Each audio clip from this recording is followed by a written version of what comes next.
स्तोत्र का 40वें नंबर का का और 40वें नंबर का हर प्रकार की अग्नि।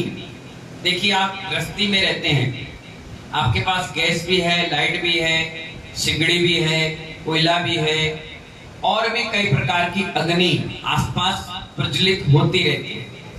कभी अचानक दुकानक में मकान, दुकान, खेत खलियान, कोठी, हवेली, फ्लैट, कहीं भी आग लग सकती है और ये 100% सक्सेसफुल मंत्र है 40वें नंबर का।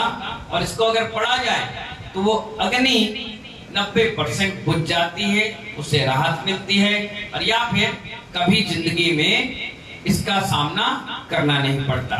इसका शुद्धिकरण कर लीजिए, है ना। कल्पांत, पांत तक बोलना है ना। कल्पांत काल पवनो दत्त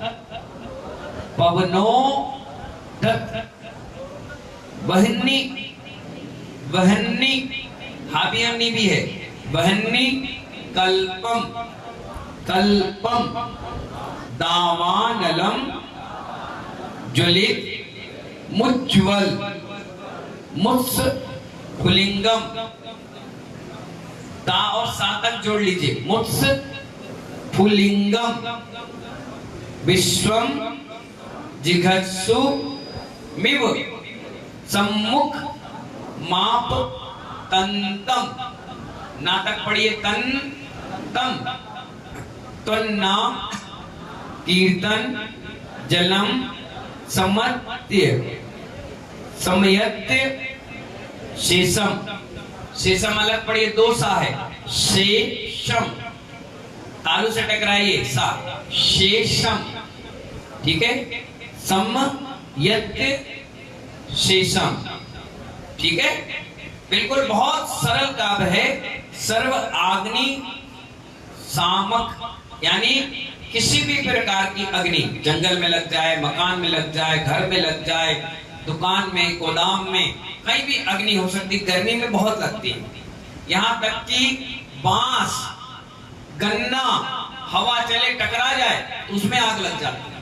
घास किसी ने बीड़ी पी और डाल दिया अचानक, दिविश भावना से भी। और क्या होता है, अचानक दुकानक से भी पता चला, आपने लाइटर होता से जलाया, चालू किया काम, फिर बंद कर दिया, लेकिन रेगुलेटर्स में कहीं लीकेज हो गई, आग लग गई, गैस फट जाते हैं ना, दुकानों में आग लग जाती, तो क्या होता है, लोग मर जाते हैं।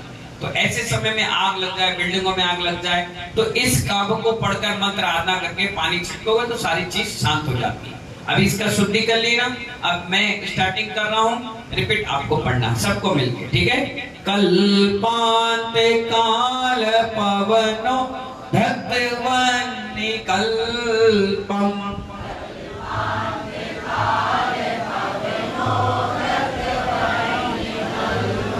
दावानलम ज्वलित मुज्ज्वल मुत्स्फुलिंगम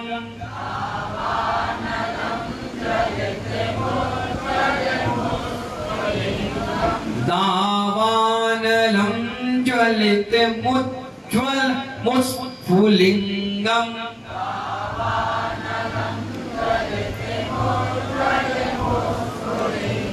विश्वं जिगत्सुमिव सम्मुखमापतन्तम्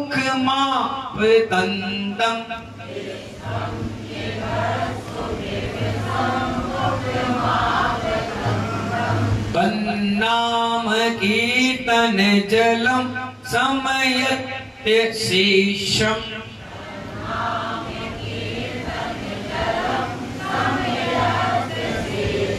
तन्नाम कीर्तन जलम समयत्य शेषम्।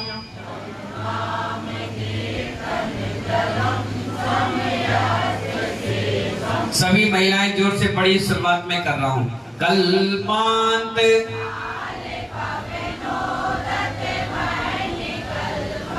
दावा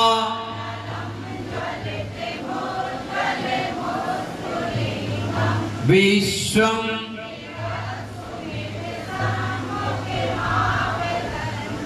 तन्नाम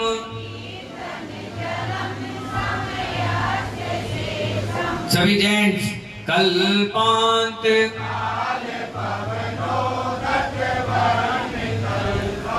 दावान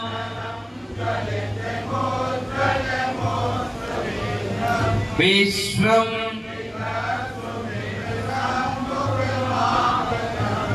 तन्नाम।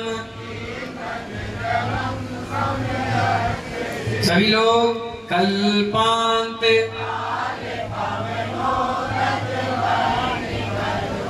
दावा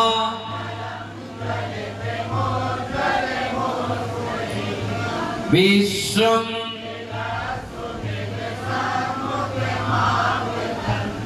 त्वन्नाम।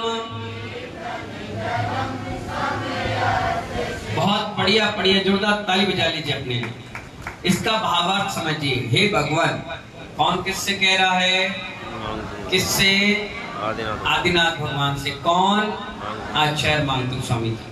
भयभीत करने वाली प्रलय काल की प्रचंड अग्नि, यानी ऐसी अग्नि, प्रलय काल यानी आदमी को मौत के घात को डाल दे, ऐसी प्रचंड अग्नि, प्रलय काल की प्रचंड अग्नि यदि सामने आई हुई हो तो आपके नाम रूपी जल से तुरंत नष्ट हो जाती है। क्या हो जाती है? आपका नाम लिया और वो अग्नि तुरंत क्या हो जाती है? नष्ट हो जाती है। ऐसा ये काम है।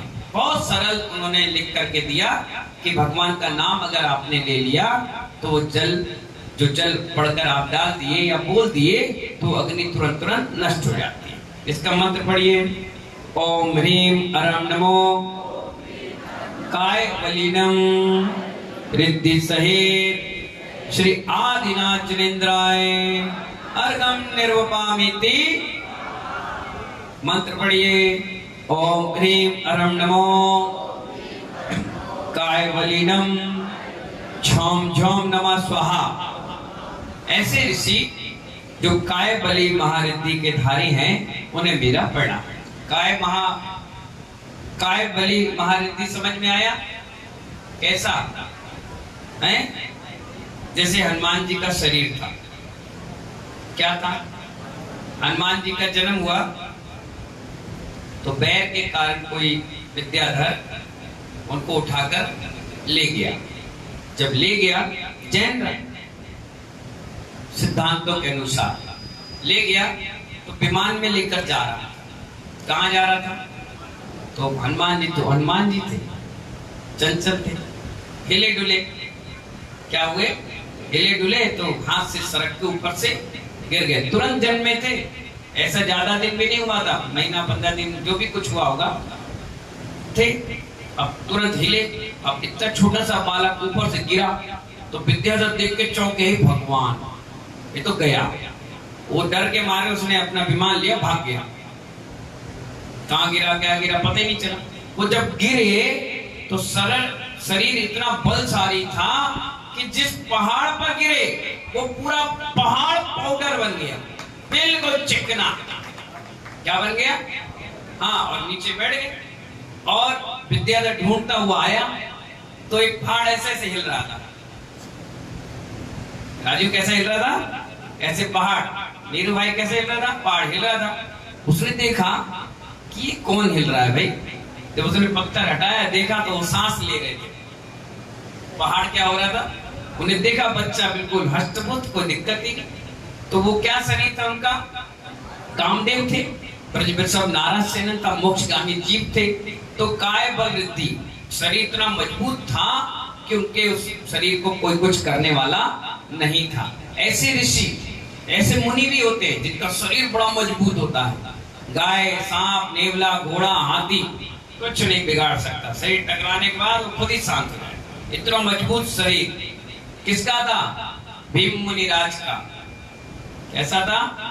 हाँ, सोने के कंगन दुर्योधन का भाई कुर्योधन पहना दिया और खड़े रहे और तुस्मास भिन्नम बोला और मोक्ष चले गए।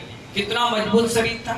गज कुमार मुनिराज, सुकोसल मुनिराज, सुकमाल मुनिराज, मजबूत शरीर और सब काम हो गया। आपको लगेगा सुकमाल मुनि तो बहुत कोमल थे, लेकिन इस खाल के मोटे नहीं, आत्मविश्वास के मोटे मजबूत। अब मैं भले पतला हूं, तुम केशवर नहीं कर पाते, हम कर लेते। तुम उपवास नहीं कर पाते, हम कर लेते। तुम 5 कदम में भी हाय दबा मचाते, हम 100 कदम चल लेते, कुछ नहीं बोलते। तो ये आंतरिक का जो आत्मविश्वास है ना, वो काया बल रिद्धि है, हमारी मजबूत काया। ठीक है ना, समझ गए। अब इसका सिद्धि मंत्र पढ़िए। ओम ह्राम श्रीम ह्राम ह्रीम अग्नि उपसम कुरु कुरु स्वाहा। एक तो ये मंत्र है। दूसरा ओम श्रोम ह्रीम क्लूम ग्लूम सुंदर पाय नमः। ठीक है, ये दूसरा मंत्र है। इसका विधि सुनिए। पवित्र होकर लाल रंग के वस्त्र पहनकर पूर्वाभिमुख मंगल कलश तथा उत्तराभिमुख यंत्र स्थापित कर यंत्र की पूजा करें। पश्चात लाल आसन पर पूर्वाभिमुख बैठकर लाल रंग की माला से रिद्धि मंत्र 12,000 बार जाप करके मंत्र सिद्ध करना चाहिए। मंत्र को पास में रखने से, गुण सुन लीजिए, मंत्र को पास में रखने 40वें नंबर के काव्य रिद्धि मंत्र को 21 बार जल मंत्र कर चारों ओर छिड़कने से अग्नि का भय दूर हो जाता है। कभी ऐसी स्थिति में पड़ जाओ तो इसी मंत्र को पढ़ो और जल कटोरी में लेके चारों दिशाओं में छिड़क दो, तो अग्नि आपका कुछ नहीं बिगाड़ सकती। ना अग्नि लगेगी, ना जलेगी, और जल रही है तो आपको कोई घात नहीं पहुंचाएगी। इस प्रकार से ये 40वें नंबर का काव्य आपका पूरा हो गया। कल पढ़ेंगे भुजंग भय भंजक। भुजंग कौन होता है? सांप। और कौन सा सांप? जहरीला। हाँ, जिसको देख के ही आदमी के होश उड़ जाए, ऐसा जहरीला सांप। उसका भय भंजक, यानी वो भय ना रहे, उस प्रकार का ये 41वें नंबर का काव्य पढ़ेंगे। ठीक है ना। जब तक के लिए जय बोले महावीर भगवान की